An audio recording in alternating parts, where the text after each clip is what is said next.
Here we are again, and I'm happy to introduce our next guest. He listens to our podcast and had made a comment on something on Facebook.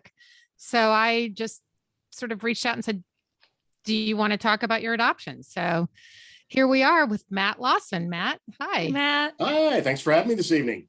Thanks Happy to have you. Yeah. And so we just kind of want to ask your story. Like, what's your adoption story? And start from the beginning. Tell us all about you.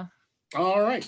Well, kind of like probably many adoptees, I've always known I've been adopted ever since I could kind of comprehend what, adoption meant and everything like that. Had a good upbringing, never really had a inclining to search out my biological family. I think part of that was didn't even know how, back then in the 70s and the 80s, where would you even start? But no, I had a loving family around me. So, I never really thought about it. And were you adopted at birth? Yes, I was placed. It was probably about 5 months after my birth. So got a lot of that information when I got all my packet from the state of Wisconsin. So it had a lot of the notes from the social worker and things like that in there. So kind of got a lot of background information from there. And you were born in Wisconsin, but you don't live in Wisconsin now. No, I'm over in Minnesota. Okay. Yeah. But right. I still have like a lot of my adoptive family is over in Wisconsin. Okay. All right. Go on. Yep. But in with that, too, there was always some curiosity, I guess, because being darker. And at that time, my adoptive mom and dad really didn't know my background. They knew it was Spanish, but that was about it, what the state told them. So just the non-identifying information is all you right. had. Yeah. Right. And being dark complected and them being Norwegian, Scandinavian, I was definitely different, like family pictures and things like that. So, you always have that little inkling in the back of your mind, just, okay, who am I, where am I came from, those types of questions, but never really thought about it probably until college. I was living in Memphis, Tennessee, and then moved to Nebraska to go to college. And probably, as you know, when you go to college, you get exposed to so many different people, backgrounds and things like that. And all of a sudden, it maybe kind of opens your eyes a little bit, because people ask you like, okay, where are you from? You're dark complected. Are you Mexican? Are you Puerto Rican? Are you Cuban? And you're like, I don't know. So I think that's where, some of those things kind of start, they got planted in my head of, maybe thinking about looking. But it really came on more when I got married and we had a kid. So, and I think this is a very common theme with adoptees. Yes. Sitting in the for sure. office with your newly born baby and they're asking, okay, so heart disease, diabetes, cancer, just listing, and you're like, don't know. You're like, okay, maybe at least get the non-identifying health information. So that's kind of the route I went. I went to the state of Wisconsin. You can get that information by applying. And so, because all my parents knew, at least from the information that they had, was the family was perfectly healthy and that was about it. So, and were they supportive, your adoptive parents, about you looking? Yes, they were very supportive. There really wasn't any pushback or anything like that. They've been great through this whole process, which has been really good, is having that support. Yeah. Because you never know what you're going to find either. Yeah. So having that support when things aren't that great is always good too. And you have a sibling, right? Or two siblings? Actually have like on my birth mother's side, I have 4 half siblings. What about who growing up with, did you have? I had two half siblings, and that was a little bit different. Do you mean adopted siblings or? Yeah, they weren't. They weren't blood. Siblings. They were my dad's sons from. Okay. They were in fact half siblings. Okay, yeah, gotcha. So they were half siblings. Gotcha. But the big thing there was huge age difference. So they weren't even in the house when I was brought into the home. They were already 18. Oh yeah. 19. So never really had that experience of, hanging out with siblings, doing the regular sibling things that you would growing up. They already, by the time I could kind of know who they were already married. Wait, can I clarify? Yeah. When you say half siblings, that usually implies blood. These were not your blood siblings. No, they're not. They're not okay. blood. They're just... Your dad was married prior to him marrying, Correct. and then they adopted you. And those siblings were much older. Gotcha. Right. Just wanted to clear that up. Okay. Oh yeah. So yeah, that was always one thing that, so I really grew up as an only child. As a an only child, really, for the most part. Yeah. And honestly, I would say some of my, to be called really siblings, were my nieces and nephews, because they were 5 to 8 years difference. Oh yeah. That's so we did a lot of things together, but it's like, Uncle Matt. Okay. Uncle, but we're about the same age. So that was always kind of, different. Just because my adoptive parents were older when they adopted. Okay. So, and then you went off to college, and you married your wife. Then what happened? Yep. And you had your baby, and yep. So that's kind of where everything kind of started, going down that rabbit hole of getting the information. So sent off that information to the state of Wisconsin, got the packet back, and wasn't really expecting any surprises. It was just, trying to see, maybe if it gave me a little background as far as, where the birth parents came from, any little bit of health history, because you knew pretty much most of that stuff was going to be blacked out with a Sharpie. Yeah. So you really weren't going to get much information. But I still remembered, I opened the packet and I start reading the first couple pages in the entryway, and about drop the packet. It just says in one of the interview questions, talking to the birth mother, she made the comment, she never told the birth father she was pregnant because she didn't want to get them back together just because of a baby. And I'm just sitting there going, yeah. Birth father who doesn't know I exist. And they were together as a couple, which isn't always the case. And that's the funny thing, is reading through all this information was, it wasn't a affair or one night stand or anything like that. They were actually engaged. She flew down to Puerto Rico to meet his family, very much involved. Even in the packet, I had a lot of information about my birth father. I knew his birth date, his height, weight, wow, job he was working, his parents' birth years, his siblings' birth years. So wow, that's a lot of information. Just no names. And especially on his side, because, he didn't know. So none of that information was in the paperwork. And what did it say? What was your birth mom's background? And he was obviously Puerto Rican. Now we know that. Yes. So at the time he was working at Xerox. She was an account exec at, the Peace Corps. Oh. So she was back in the States for a time, from a trip from the Peace Corps. That's how they met. And then ultimately got engaged, went down to Puerto Rico. And then from what I gathered from the paperwork, things just weren't working out. Kind of a few things that were written in the report was some personality traits about the birth father. Some of the things that he enjoyed. So one of them was reading, target shooting, but also it said moody. Moody. What I found out later was, especially it was the late 60s, early 70s, he was a sniper in Vietnam for 2 years. Oh, so PTSD. So that moodiness, that good old moodiness was more than likely PTSD. And, right. But, ultimately split them apart. So at that point, I'm reading through all this going, okay, well, I guess I changed my mind from just wanting health information to now wanting to know. Yeah. Especially wanting to know your story.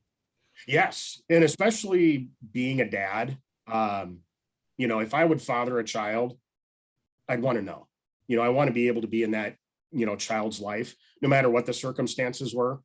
Yeah. So, or have the option, no. Oh yeah. Just be told. So took that information. I did a lot of searching, and that was back, God, that was 99, 2000. So just kind of the tip of the internet. So I was getting on some forums that were adoption church related. So kind of just started asking some questions and trying to get some information, and was able to find a group out of Wisconsin. It was called iCares at the time. And that's what they did for the state of Wisconsin, is research people's adoption records. And they had a system where they could tell the typeset based on that, because when you got the paperwork, it just basically was one line through the letters. So you had pieces of letters below and above the line. Oh, They figured out a system based on the typewriter that was used to figure out those letters and come up with names. Interesting. That's okay, crazy. cool. Wow. So I'm looking at this. I'm like, okay, go for it. Good luck. You know, if you can, great. If not, you know, I'm not going to lose any sleep over it. Within a week, they had her name, social security number, current address, phone, Wow. her siblings, obituaries for like her parents and her brother. I'm like, oh, you know, so Wow. really, you know, a little overwhelming, but exciting at the same time. Yeah. So, And was she living close to you, or was she in Wisconsin? no, she was in Asheville, North Carolina. Oh, yeah. So quite a bit of ways. So my first thought was, I'm like, well, should I write a letter? Should I call? And the salesman in me, I'm like, well, I'm just picking up the phone. You know, Yeah. you know, Nothing like a cold call. Oh yes. So it's like, yeah, I'm used to it. So I went that route.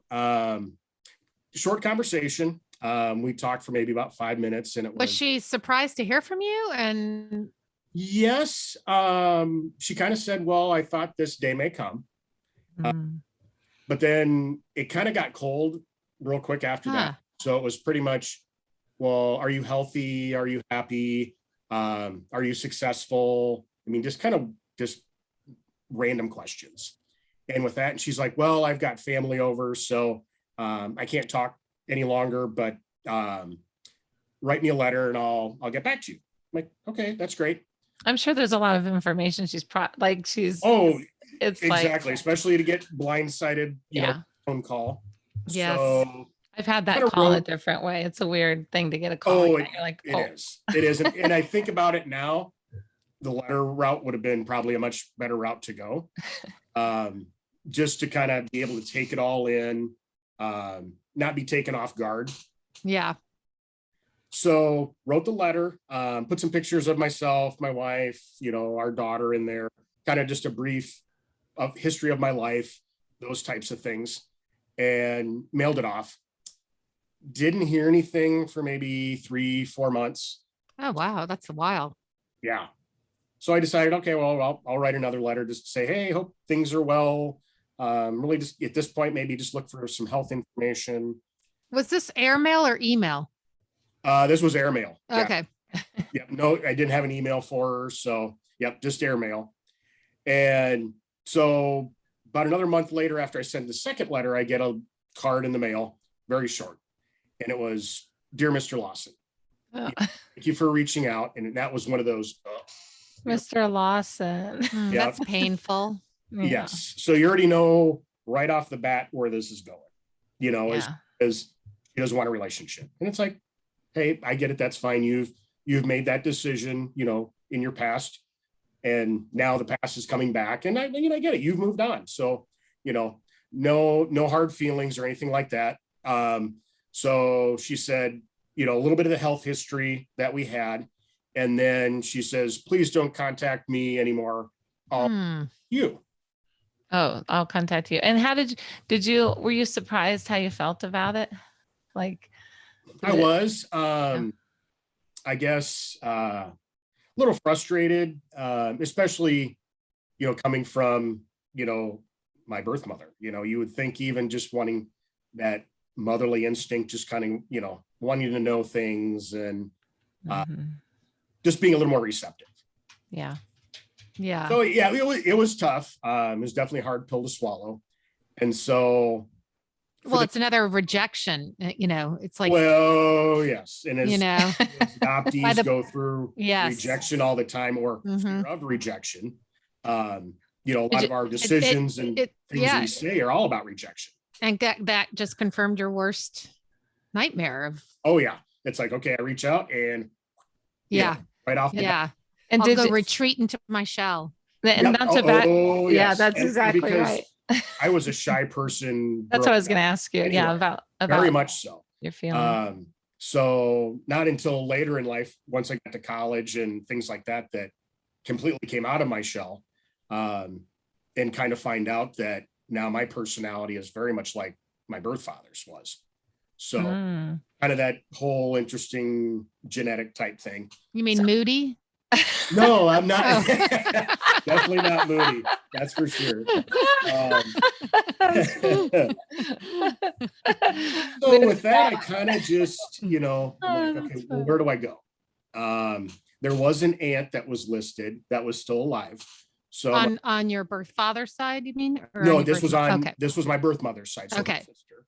Okay. So I decided to go that route. I'm like, well, maybe I'll just reach out, send her a letter. Maybe she knows the birth father's name. If the birth father doesn't want to, have anything to do with me, great, fine. But at least I think the birth father should have a chance, to know. So I reached out to her and I get a letter back, and definitely a different letter than what I got from my birth mother. Kind of, excited tone to it, that I was waiting for this day to come, kind of thing. Oh. And also said she was the one who actually held me in the hospital. So my mother didn't, and my grandmother didn't, but she did. So she's like, I was the one who held you before we gave you over, for foster care. So it was a neat connection, neat lady. She's studied lions in Africa. She worked with Mother Teresa. She ended up coming back to the States, and she bought a gift shop in Jackson Hole back in the 70s, before Jackson Hole was cool. Yeah. and then bought 2 buildings. So now that's basically her retirement. Oh yeah. Because that's how that exploded. But she really couldn't give me a whole lot of information. She's like, I met Roberto once, which was my birth father's name. So at least in the letter, I got a name. Yeah, So Roberto. excited, but you're like, okay, Roberto, Puerto Rican. There's no Roberto Puerto Ricans out there at all. Didn't get my hopes up too much. So she's like, well, I'll ask your birth. I'm going to be seeing her in about 2 months. When we sit down and talk, I'll ask her. And so she asked her, and she goes, I don't remember. Oh, well, do we know where this is? Yeah. I'm like, nope, got it. You're engaged to someone, but you don't remember the last name. Exactly. Yeah. So I told my aunt, I'm like, don't push it anymore. I don't want it to affect, your personal relationship to keep pushing. So for years, I just kind of just let it go. Never really kind of thought about it. Because I kept doing searches and for a couple of years on the internet, they're dead ends, and Ancestry had just kind of come on board. So it's kind of, is it legit? Is it not legit type of thing? So kind of go on. It was probably about 3 years ago. Are you familiar with Ryan John? He's a podcaster out of Australia. He posted a video on Facebook, and he's adopted. And on Mother's Day, and he does a video for Mother's Day for his birth mother, saying, hey, I may never get to meet you, but thank you for what you've giving me life, giving me the opportunity to what I have. And so that kind of sparked, my interest. I'm like, yeah, you know what? Because he was going to do Ancestry DNA. So I'm like, oh, well, I'll give it a shot, based on what I saw there. So got the Ancestry DNA kit, did all that, mailed it in, and only had really 2 decent hits. I had one that was a first cousin that was, I think, like 800 centigrams. And then the other one was maybe like 350. So I emailed, and it was not as good as it is now either. Like now it's really like, yes, by far. Yeah, it's not near as, sophisticated, accurate, dialed in and accurate as it was then. So, didn't have a whole lot of hope. I emailed the two closest ones and basically told them that. I'm like, you're my two closest matches. I know his first name. I know where he worked. I know he was from Puerto Rico. I know his birth date, his siblings' birth dates, that sort of thing. But that's about it. Do you have anybody in your family tree that would, match his name? Do you have an uncle, a first cousin, something like that? And didn't hear anything for 6 to 9 months from either of them. Wow. So kind of again, like, all right, well, I'm kind of done. And again, Ryan John, he had posted another video that he actually finds his birth father and reunites with them. He lives in London now, has several siblings, and was very receptive, and it was an overall good experience. And I'm like, all right, I'll try one more time. Reached out to those two people via email, and the one came back and said, hey, no, look through all the trees, asked family members. Nope, we don't have anybody in that tree.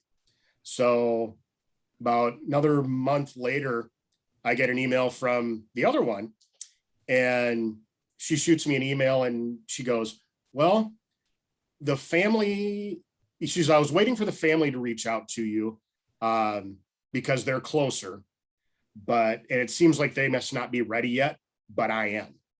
Oh. She's like, your birth father was my uncle, my brother, my dad's brother. Wow. And, so here we go. So did she know this originally when you sent her, but she was waiting? Yes. Yep. She didn't know. They were basically behind the scenes. What I didn't know was one of the 4 siblings ended up doing an ancestry DNA test just to confirm that it was a match, and it came back like 1980 something. Yeah, You're a sibling. Yeah. Well, and the funny thing is, my sister told my cousin, who was the one that reached out, she's like, I really don't know why we're doing the ancestry DNA. She goes, he looks just like that. Oh. So yeah, she gave me a little bit of information, unfortunately, that he had passed away about 5 years prior. But just kind of gave me a little bit of background about him and about her dad and kind of about her and the family. So that was great to kind of, put some pieces to the puzzle together.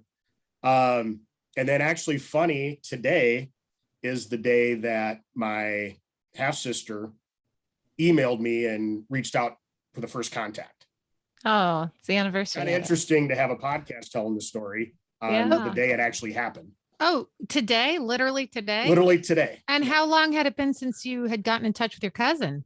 It was about probably 3 months after when I had contact with my cousin to when my sister reached out. And a lot of that was just the ancestry DNA waiting for those results. Right. Wow. So now you're in contact with everybody. Yes. So now I'm just like, oh, here we go. And it was one of those, she said, hey, it's a short email. Yes, related, did the ancestry DNA test. She's like, I'm more old school. She's like, I would rather talk on the phone than email back and forth. I'm like, perfect. That's kind of what I would like to do too, because you kind of go in different avenues once you start talking on the phone. Conversation will take you here and there compared to, say, like a text or an email. Right. Yeah. Yeah.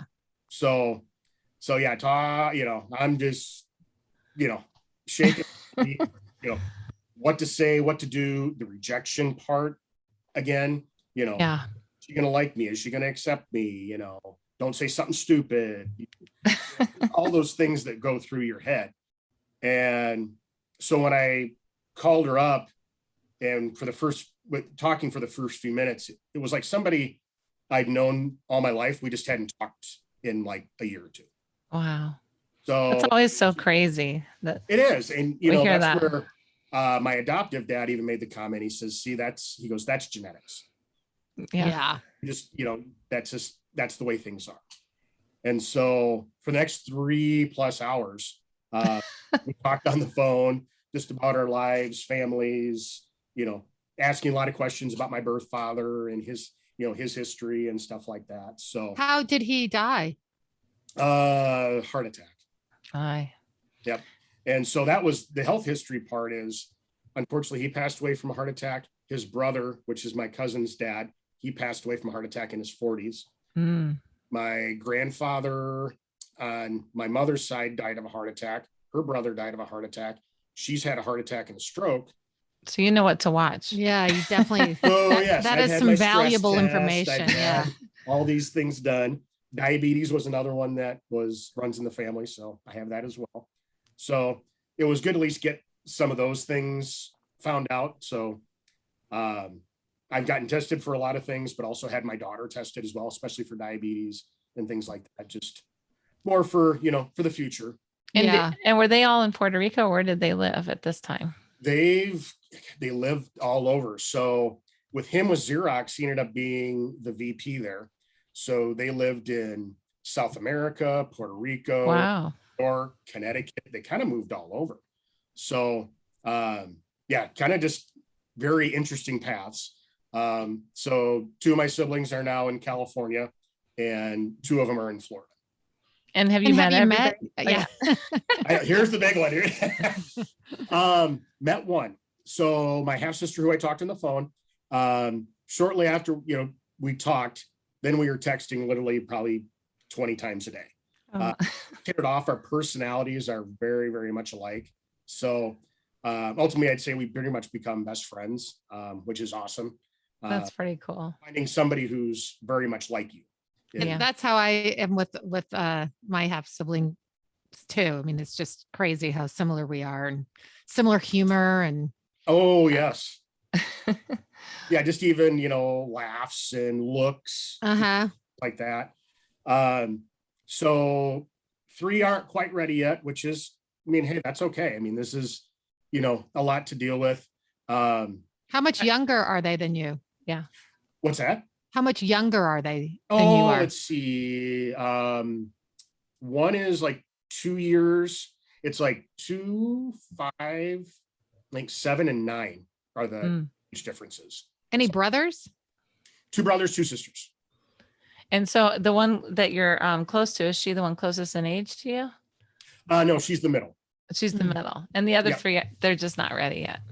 Yes. And have they written letters or done anything? Yeah, or they I just did. waiting? And, it's one of those things I don't want to push.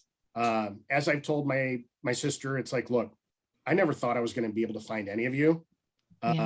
So one is great. And along with my sister, I'll kind of get to that now that we did go visit her.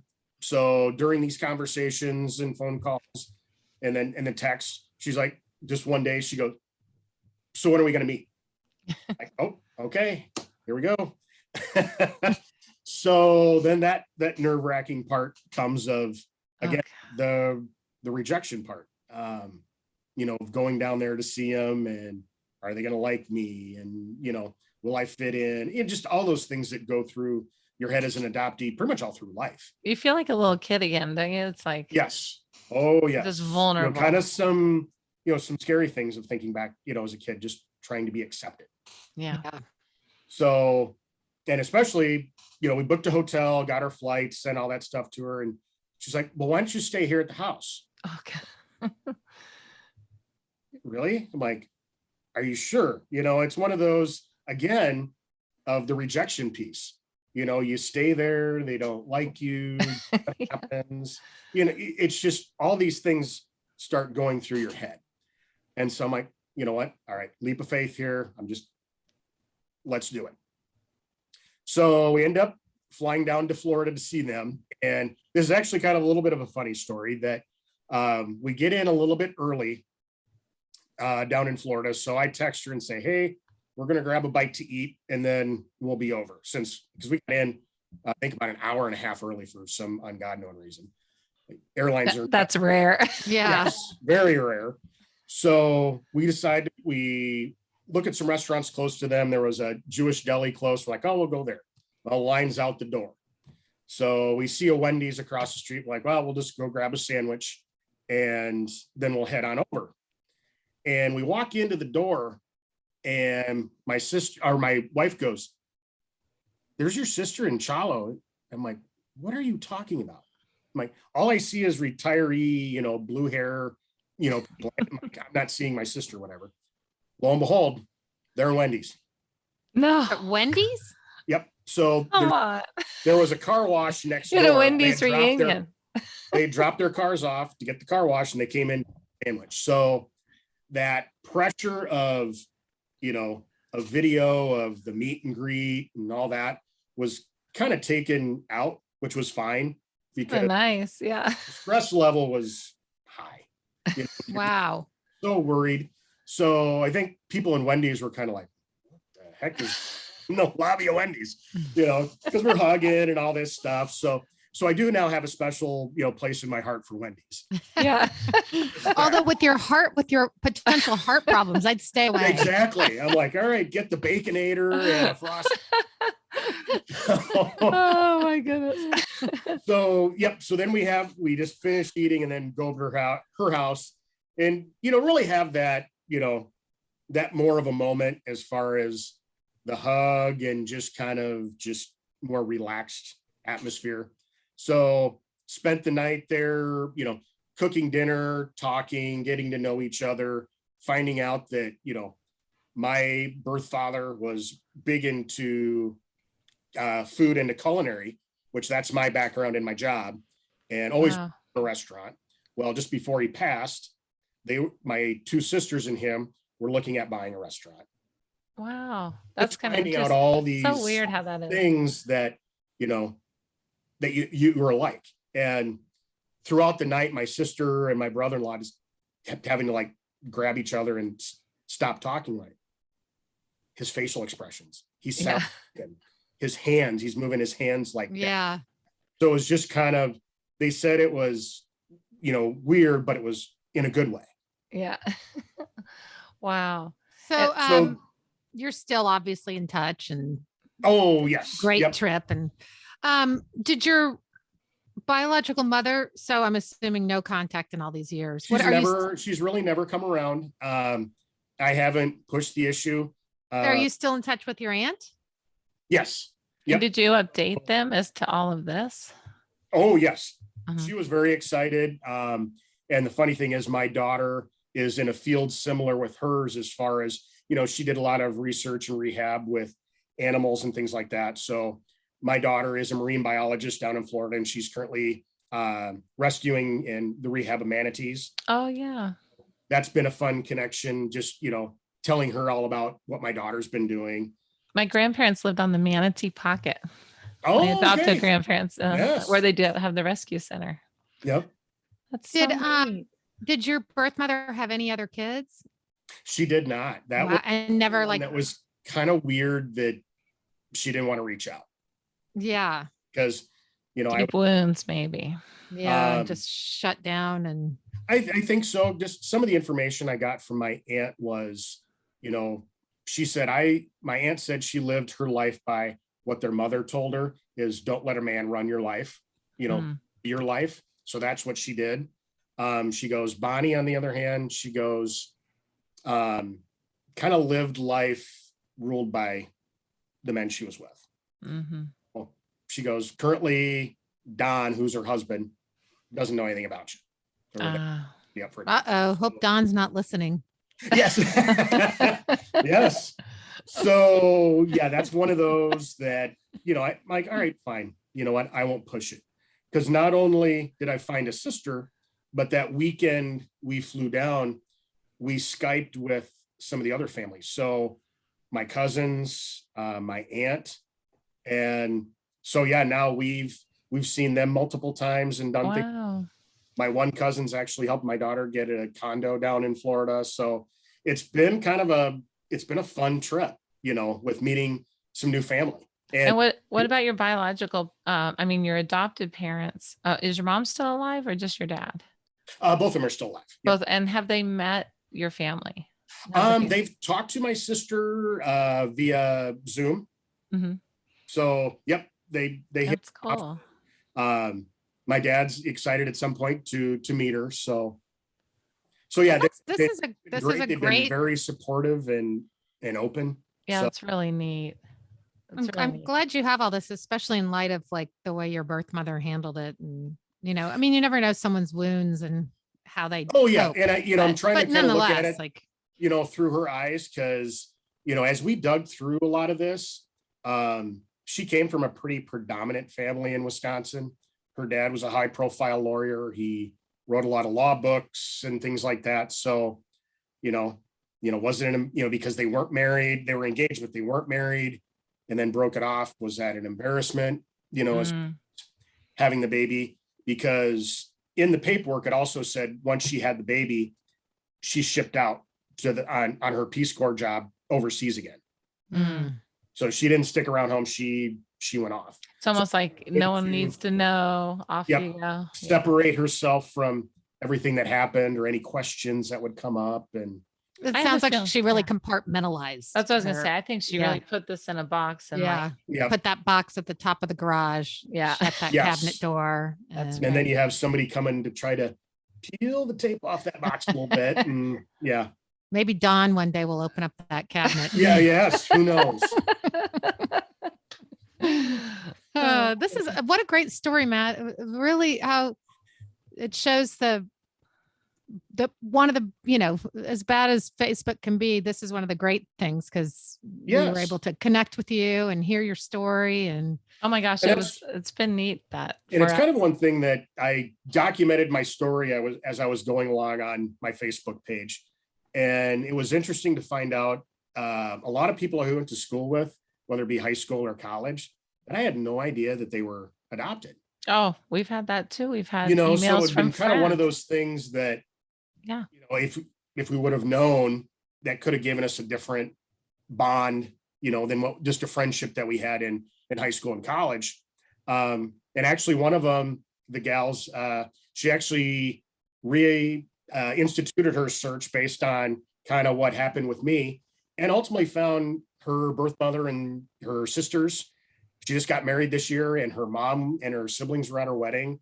So it's just been, kind of that part has been really neat, helping some other people too, kind of get.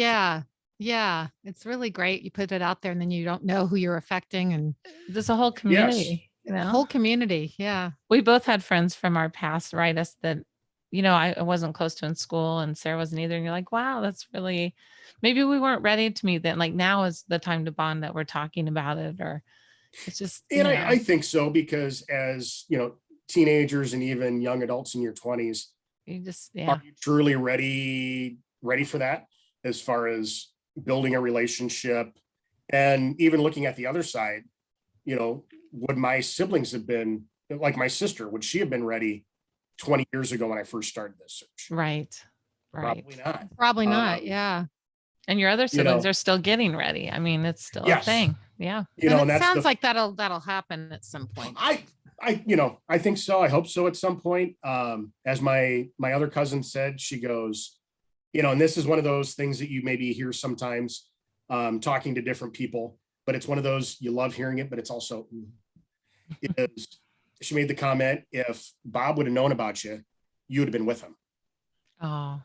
And you're like, oh, hey, life, things were wonderful, but, thanks for sharing that with me too. Yeah. Gives you insight of, who he was as a person. It's a weird sliding doors thing too, because you're excited to hear that, but you feel like, oh, but I have my family, it's a right. Yeah. So you're guilt a little conflicted, but it's, So, I mean, depending on your family, brought a lot of different, right. a lot of emotions, a lot of different soul searching, and, just thought processes into things, and trying to not go, because looking at how I reached out to my birth mother for the first time. Looking at it now at 50 compared to when I was 30, definitely would have done it differently. Yes.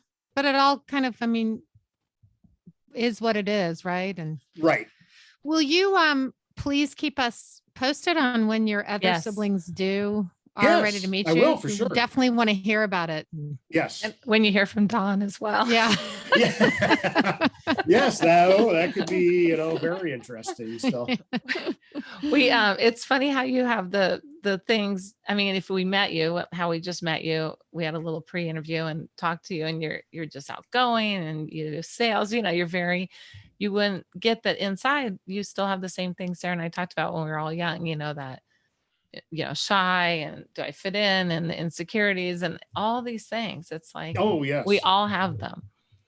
It doesn't matter. That's the common. No. And, it's kind of interesting just finding out some of the personality traits that I, maybe kind of, I wouldn't say hid, but just didn't know I had inside myself, or kind of was wanting to try to creep out. All of a sudden is like, oh, there's a reason why, Yeah. personality is like my sister, like my dad, and, things like that. So, Yeah. or where did I get these, likes from? Why did I went to college for this, because that's what, everybody kind of geared me towards, but always had the pull towards, food and cooking for people and things like that. A natural thing for that. Since high school, and then coming to find out that's what he was about. So It's so neat. it's just interesting, the little things you find as you go through all this. Well, you've enriched their lives, I'm sure, because you're a neat person. Oh, yeah. So. I think it's been both. Yeah. It's been a lot of fun.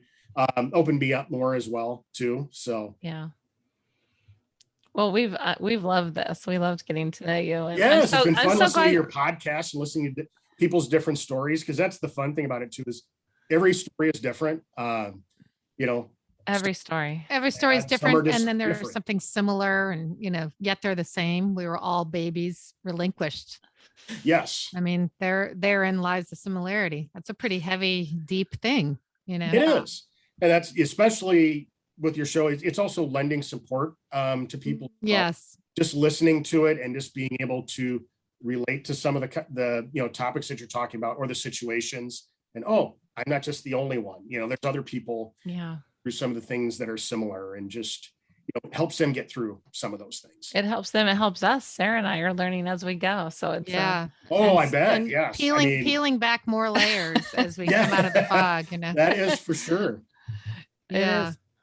Well, this has been great. Thank you so much. I mean, Thank you. Yeah. I appreciate it.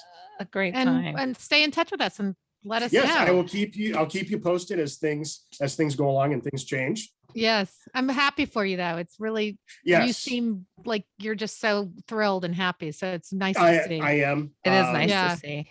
You kind of feel like as an adoptee, I mean, great family that I've had. But also when you kind of find some of that biological family, you kind of know where you are from, Yeah. where you belong in some instances. It's just, Yeah. Yeah, it's it neat. kind of closes a chapter too, especially, when I visited my birth father's grave. It was the closing of a chapter of searching for 20 plus years and kind of putting that to bed, but then also, kind of celebrating his life and then moving on and, going on to the next chapter with my siblings, my cousins, and everybody else. Oh yeah. It's neat for your daughter too. Oh, it is. Yep. Yeah. 'Cause she's got, all new Lots of family. Family down there. Yes. Yeah. That's so great. another Oh, support system. yeah. Never can have too much of that. Oh, For no. sure. Yeah. All right. Thank you so much. Thank Matt. Thank you very Matt. much. I appreciate it. Great having you. Talk to you Yes. soon. We'll All talk right. Sounds soon. great. Thank you. Okay. Bye. Bye-bye. Bye.